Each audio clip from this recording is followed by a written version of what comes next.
What was Radio Free Europe's role in the Cold War?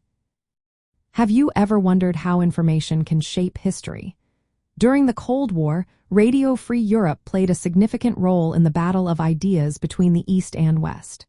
So, what exactly was Radio Free Europe's role in this intense period?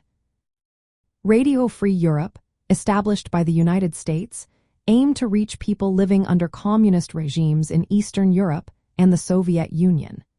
Its main goal was to provide news and information that contradicted the official narratives of communist authorities.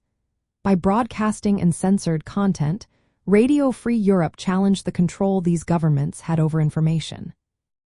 Communist governments viewed Radio Free Europe as a hostile force.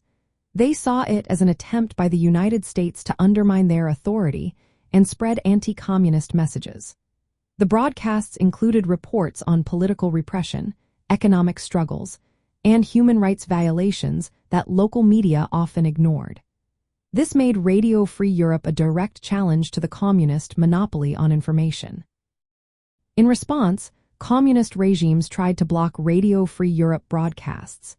They used jamming technology to disrupt signals and punished anyone caught listening. Despite these efforts, Radio Free Europe managed to reach millions of listeners. It provided an alternative source of news and helped people feel connected to the outside world.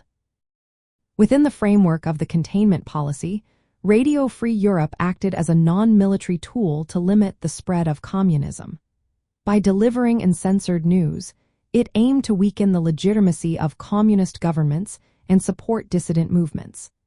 This strategy was part of a broader effort to use information as a weapon in the ideological conflict between East and West. Radio Free Europe employed journalists and analysts who often had first-hand experience living under communist rule. They produced programs in local languages, making the broadcasts relevant to their audiences.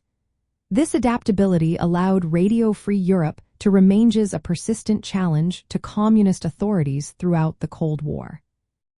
From the communist perspective, Radio Free Europe was not a neutral broadcaster. It was seen as an extension of American foreign policy designed to destabilize socialist states. For much of its early history, Radio Free Europe was secretly funded by the Central Intelligence Agency, a fact that remained hidden for years.